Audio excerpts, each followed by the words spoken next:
When people talk about race in the Bible, they usually start with modern assumptions that the Bible must reflect today's ideas about race, that skin color was a defining category, and that people in the ancient world thought the way we do now. But that assumption is where most misunderstandings begin, because the Bible was written in a world that didn't organize people by modern racial labels. There was no concept of black or white the way those words are used today. Instead, biblical societies were structured around something very different: tribe, law, power, covenant, and social role. In the ancient world, identity wasn't decided by skin tone, it was decided by which system you belonged to, and whether you were protected by it. This is why many debates about race and the Bible talk past the text rather than with it.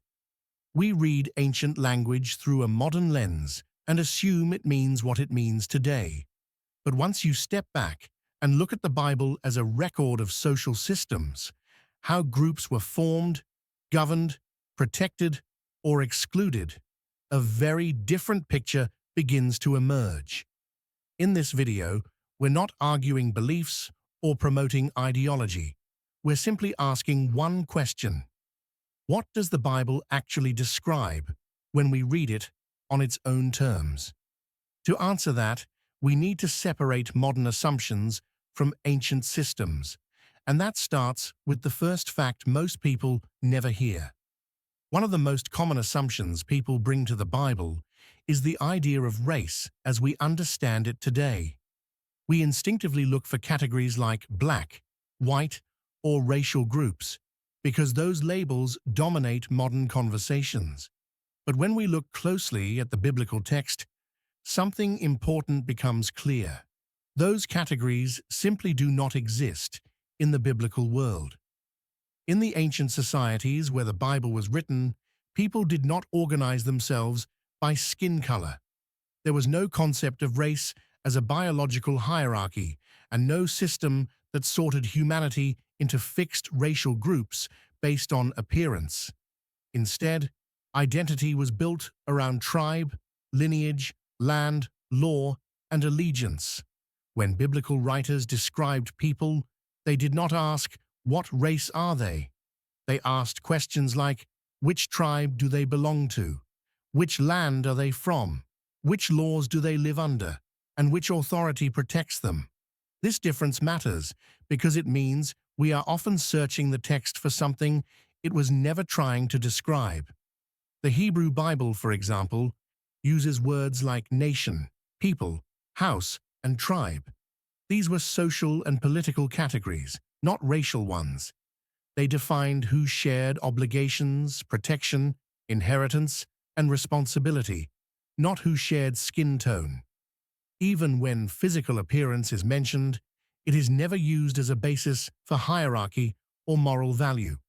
Descriptions of skin tone, hair, or features appear occasionally, but they function the same way descriptions of height or age do: informational, not classificatory. In other words, appearance was observed, but it was not systematized. This becomes even clearer when we look at how conflict and power operate in the biblical narrative. When groups are oppressed, excluded, or elevated, the reason is never race. It is always status within a system. Foreigners could rise to power, outsiders could become insiders, and insiders could lose everything not because of appearance, but because of law, loyalty, and authority. This fluidity is impossible in a racial system where identity is fixed at birth. But it makes perfect sense in a system-based society, where belonging depends on covenant, obedience, or political alignment. The modern idea of race, by contrast, is relatively recent. It emerged alongside colonial expansion, pseudoscience, and economic exploitation thousands of years after the biblical texts were written. Projecting that framework backward onto ancient scripture creates confusion, not clarity. It causes readers to assume the Bible is making statements it never intended to make, and it turns a record of ancient social systems into a modern racial argument. This is why debates about race in the Bible often generate more heat than understanding. They start from a category the text does not use, and then judge the text for failing to match modern expectations. But when we read the Bible on its own terms, a different picture emerges. The biblical world was deeply hierarchical, but not racially so. Power flowed through law, belonging flowed through covenant, protection flowed through systems. People were divided, elevated, and marginalized, but always by structure, not skin color.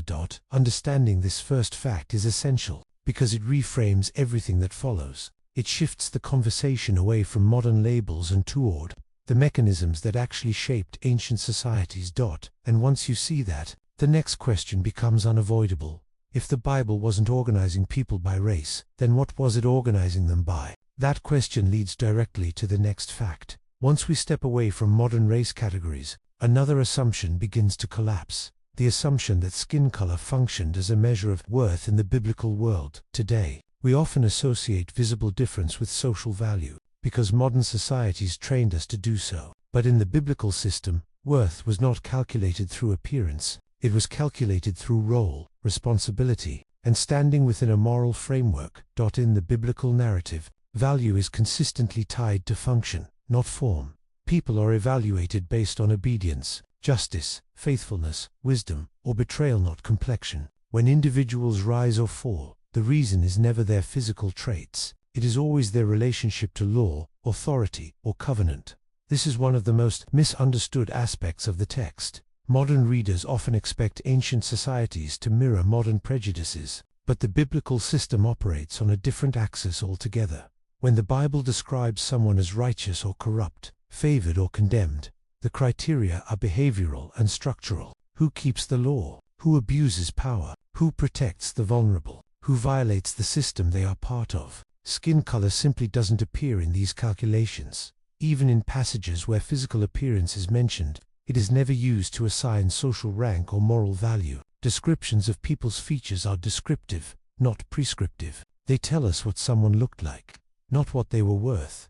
This distinction is critical. In a system where appearance defines value, hierarchy becomes fixed. But in the biblical system, hierarchy is conditional. It can be gained, lost, restored, or reversed, sometimes dramatically. Kings are elevated and then removed. Servants rise to leadership. Outsiders become central figures. Insiders are cast out. None of this would be possible if worth were tied to physical traits. What truly mattered was alignment with the system's moral logic. The Bible repeatedly emphasizes that authority and blessing are contingent, not inherited. Lineage alone is not enough. Appearance alone is irrelevant. What determines standing is conduct within the framework of law and responsibility. This is why the text often shocks modern readers. It elevates people we would expect to be marginal and condemns people we would expect to be secure. From a systems perspective, this makes sense. A society that ties worth to appearance becomes rigid and fragile. A society that ties worth to behavior and responsibility can adapt, correct itself, and survive. The biblical system, at least in its ideal form, attempts to do the latter. This does not mean the biblical world was free of injustice or inequality. It wasn't. Power was frequently abused, systems failed, the vulnerable were often exploited. But even when injustice occurs, the critique is never racial. It is always moral and structural. Oppression is condemned, not because of who suffers, but because of how power is misused. Corruption is judged not because of who commits it, but because it violates the system's ethical core.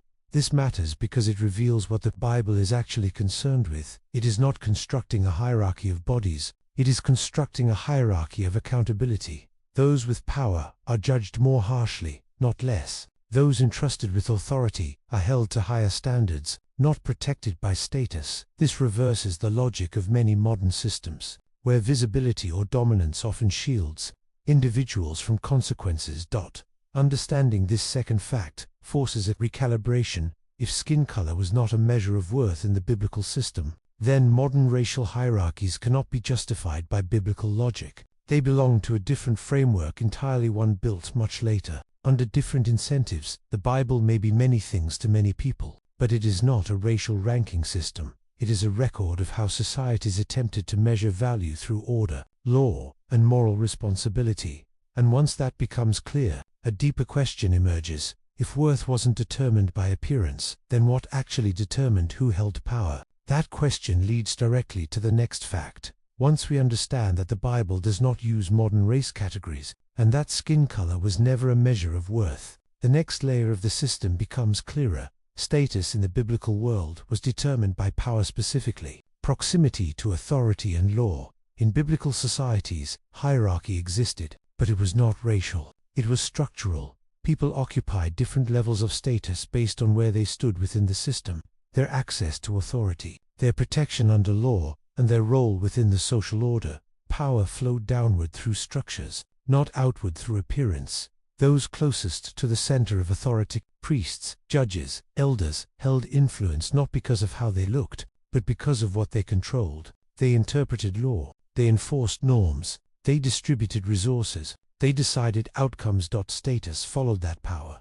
This is why individuals and groups could rise or fall rapidly in the biblical narrative. When power shifted, status shifted with it. A foreigner could become influential, a leader could lose everything, a servant could rise to authority, a king could be reduced to exile. These reversals are not exceptions in the text, they are patterns, and patterns tell us how a system works. In a racial hierarchy, movement is limited, identity is fixed, and status is inherited. But in a power-based hierarchy, status is conditional. It depends on alignment with authority, law, and institutional trust. This is precisely what we see repeated throughout the Bible. Those who gain favor with authority gain protection. Those who lose legitimacy lose status even if they once held power. This is also why the Bible spends so much time critiquing leaders rather than groups. When injustice appears, the focus is rarely on the identity of the oppressed. It is on the failure of those who wield power,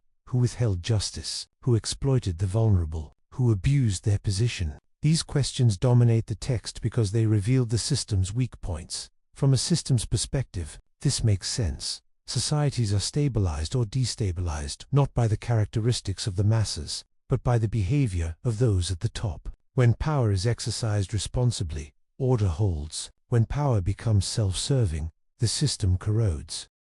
The biblical narrative reflects this logic consistently. Prophets do not challenge society by appealing to racial unity. They challenge rulers by appealing to accountability. They confront kings, judges, and elites not because of who they are, but because of what they control. This reinforces a crucial idea. Status in the biblical system is tied to function, not identity. You matter because of what you are entrusted with and how you use it. This is also why marginalized individuals can occupy central roles in the narrative. Their status does not come from social origin, but from their relationship to authority, law, or divine mandate. Likewise, those born into privilege are never guaranteed security. Their position depends on continued legitimacy. When legitimacy erodes, power fragments. When power fragments, status collapses. This dynamic appears repeatedly across different eras and contexts within the text, suggesting it is not incidental. It is structural. Understanding this helps explain why modern racial interpretations often misread the Bible. They assume the text is mapping social value onto body. In reality, it is mapping social value onto positions within a system. This does not mean biblical societies were fair or equal. They were not. Power was unevenly distributed, and injustice was common. But the axis of hierarchy was never race. It was always access to power, protection, and law.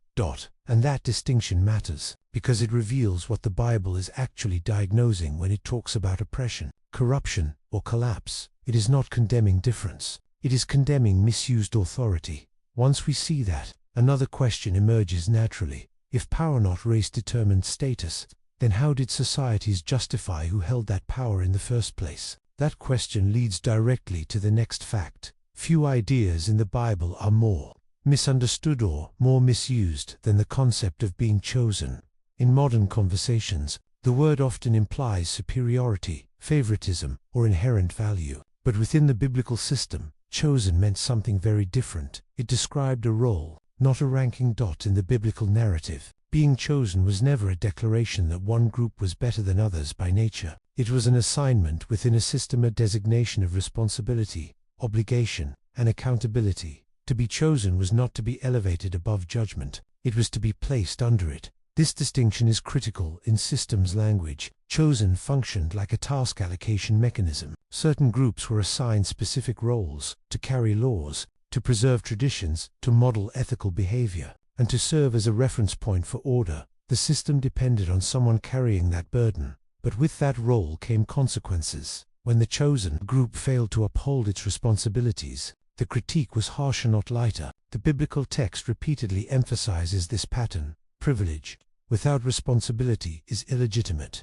This is the opposite of how superiority works. Superiority implies immunity. Function implies accountability. Throughout the Bible, those designated as chosen are not portrayed as flawless or untouchable. They are corrected, disciplined, exiled, and sometimes dismantled when they fail their role. From a systems perspective, this makes sense. Any complex system assigns certain components greater responsibility because failure at those points has wider consequences. The system therefore monitors those components more closely, not less. The biblical narrative reflects exactly that logic. Being chosen meant being instrumental, not exceptional. It meant acting as a conduit through which law, order, and moral structure could move, not as an endpoint of value. This is why the text consistently links chosenness with covenant. A covenant is not a reward. It is a contract. It defines expectations, boundaries, and consequences. Break the contract, and the status dissolves.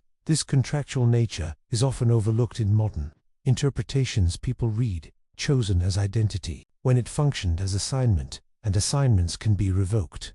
This also explains why the Bible repeatedly warns against arrogance among those in privileged positions. Pride is framed not as a personal flaw, but as a systemic risk. When those assigned to carry the system begin to believe the system exists for them, collapse accelerates. History supports this pattern.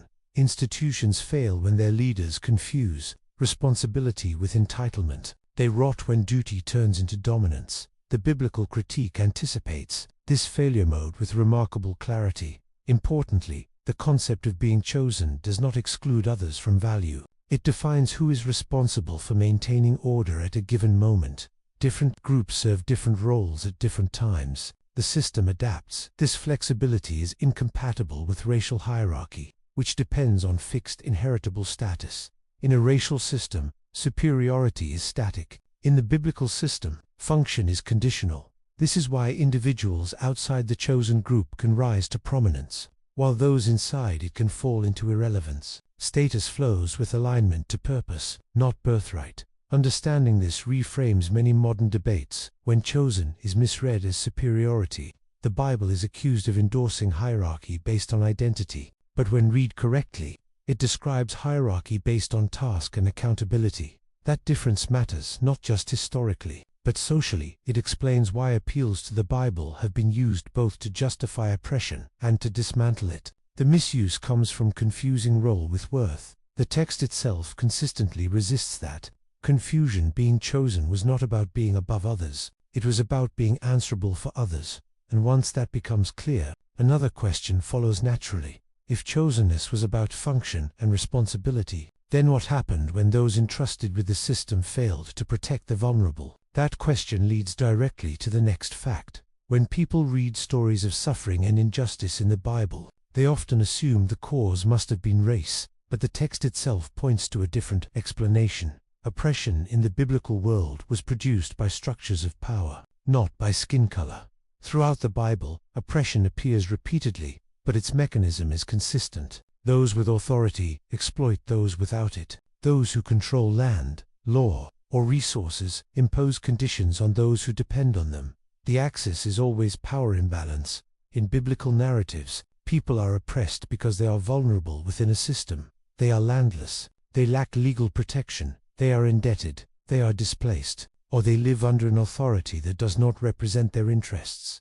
None of these conditions are racial. They are structural.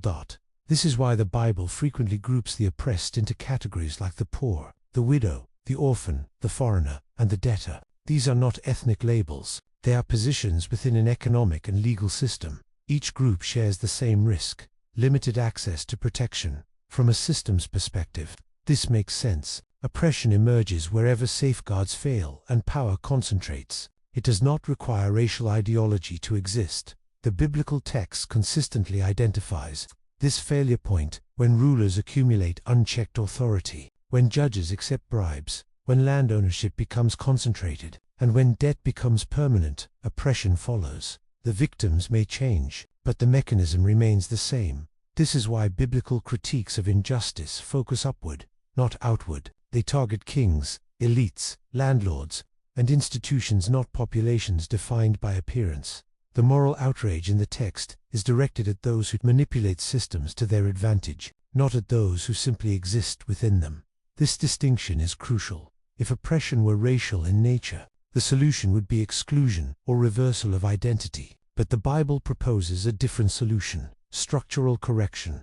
Laws are introduced to limit debt. Sabbath cycles interrupt exploitation. Jubilee principles reset accumulation. Judges are instructed to protect the powerless. These are not racial remedies. They are systemic interventions. The goal is not to replace one group with another, but to rebalance power. This also explains why oppression can exist, even among people who share language, culture, or ancestry. In the biblical world, insiders oppressed insiders as frequently as outsiders did. When protection erodes, identity offers no shield. Understanding this prevents a common misreading. Modern readers sometimes project racial frameworks backward and assume the Bible is silent on race-based injustice because it was indifferent. In reality, the text is focused on a deeper problem. It is diagnosing the engine of oppression, not its later expressions. Race-based oppression, as understood today, is one historical manifestation of that engine but not its origin. The Bible addresses the source, systems that allow power to detach from accountability. This is why biblical warnings about oppression feel timeless. They apply to monarchies, empires, religious institutions, and modern economies alike. Wherever systems prioritize extraction over protection, oppression appears. Wherever authority operates without restraint, vulnerability increases. The Bible's concern is not who is oppressed, but how oppression becomes normalized. This focus also explains why liberation in the text is often framed as restoration of structure rather than reversal of status. Freedom is not achieved by declaring one group superior to another. It is achieved by re-establishing boundaries on power, understanding oppression as structural rather than racial changes. How the entire narrative is read. It reveals that the Bible is not cataloging ethnic suffering. It is mapping systemic failure. And that insight leads to an important realization. If oppression in the biblical world was driven by structure, not race, then identity alone could never guarantee justice or protection. Which raises the next question. If systems not identity create both oppression and protection, then what actually determined who belonged and who didn't? That question leads directly to the next fact. After examining how power and oppression functioned in the biblical world, another assumption quietly falls apart. The idea that identity in the Bible was primarily biological. In reality, belonging in the biblical system was defined by law and covenant, not ancestry alone. But modern societies often treat identity as something inherited and fixed. You are born into it, and it follows you everywhere. But the biblical framework operates differently. Identity in the Bible is relational, not genetic. What mattered most was not who someone descended from, but which system they lived under. Covenant functioned as the organizing principle. It defined obligations, protections, rights, and responsibilities. To be part of a covenant was to be part of a legal and moral structure. Bloodline alone was never sufficient. This is why the Bible repeatedly shows people moving into and out of belonging. Foreigners could be incorporated. Insiders could be excluded. Lineage opened doors, but it did not lock them. From a systems perspective, this is logical. A society that defines identity purely by blood becomes rigid and fragile. It cannot adapt, it cannot integrate, and it cannot correct itself without collapse. The biblical system avoids this trap by anchoring identity to participation, not origin. Law becomes the binding force. Those who live under the law receive protection from it. Those who violate it lose standing within the system. Those who reject it place themselves outside its boundaries regardless of ancestry. This framework explains why the Bible places such emphasis on instruction, teaching, and remembrance. Identity must be learned, practiced, and renewed. It is not automatic. Covenant, in this sense, is less like heritage and more like citizenship. Citizenship is conditional. It carries privileges, but also duties, and it can be revoked. The Bible treats belonging in the same way. This also clarifies why the text consistently warns against relying on ancestry as a shield. Lineage without obedience is portrayed as hollow. Blood without responsibility is insufficient. The system demands participation. This is not to say ancestry is irrelevant. It provides continuity, history, and narrative memory, but it does not function as an absolute determinant of identity. Instead, ancestry operates within the system, not above it. This distinction matters deeply for modern readers. When identity is reduced to blood, systems drift toward exclusion. When identity is anchored to covenant and law, systems retain flexibility. The biblical model, at least in principle, attempts to preserve that flexibility. It allows for inclusion without erasure. It allows for accountability without permanence. And it allows systems to reset when they drift too far from their core values. This is why some of the most important figures in the biblical narrative do not fit clean genealogical categories. Their significance comes from alignment with purpose and law, not purity of descent. They participate fully in the system and are judged by it. Understanding this reframes many modern debates that attempt to read race or ethnicity directly into biblical identity. Those debates often assume the text is defining who someone is biologically. In reality, it is defining how someone belongs socially. That difference changes everything. Belonging is dynamic. It can be earned, lost, restored, or transferred. It requires action, not just origin. This makes the biblical system fundamentally incompatible with racial essentialism. Race freezes identity. Covenant activates it. Law creates a shared structure where difference can exist without fragmentation, and that insight leads to a final realization. If identity in the Bible was built on law and covenant rather than blood, then what happens when that shared system breaks down entirely? That question brings us to the final fact. By the time we reach this final fact, a pattern should be clear. The Bible is not structured around modern racial thinking, and when we try to force modern racial narratives into the biblical framework, the result is confusion on all sides. Modern racial narratives are built on fixed categories. They assume identity is permanent, inherited, and biologically anchored. Once assigned, it becomes the primary lens through which power, morality, and history are interpreted. The biblical framework operates differently. It does not deny difference, but it does not organize society around it. Instead, it organizes society around systems, law, covenant, authority, responsibility, and accountability. This difference in structure is why modern racial readings often misinterpret the text. They expect the Bible to answer questions it was never asking. The biblical writers were not trying to explain why one group looked different from another. They were trying to explain why societies succeed, fail, fracture, or recover. Their concern was not classification, it was order. When modern readers impose racial narratives onto the Bible, they often treat identity as destiny, but the biblical system resists that idea at every level. Status can change, belonging can be lost or gained, power can shift, judgment can fall upward as well as downward. None of this works in a rigid racial framework. This is why the Bible can be cited by people with completely opposing interpretations. The text itself is not racial, but readers bring racial frameworks to it. When the Bible is used to justify racial hierarchy, it is almost always through selective reading, modern assumptions, or concepts imported from outside the text. When it is used to challenge hierarchy, the same pattern appears. People focus on moral accountability rather than identity. The tension does not come from the Bible, it comes from the lens applied to it. From a systems perspective, this makes sense. Racial narratives simplify complexity. They reduce social outcomes to fixed categories. That simplicity is emotionally powerful but analytically weak. The biblical framework is less comforting, but more precise. It insists that systems, not identities, produce outcomes, and that systems fail when power detaches from responsibility. This is also why modern racial debates often feel endless. They argue about categories while leaving structures intact. The Bible, by contrast, consistently targets structure. It critiques unjust laws. It condemns corrupt leadership. It exposes systems that protect the powerful while exploiting the vulnerable. It does not promise harmony through sameness. It seeks stability through accountability. Understanding this does not erase modern racial suffering. It does not deny historical injustice, and it does not invalidate lived experience. What it does is offer a different diagnostic tool. It asks not only who is suffering, but why the system allows it. It shifts focus from identity to architecture. This is uncomfortable, because it removes easy villains and easy heroes. It demands structural thinking.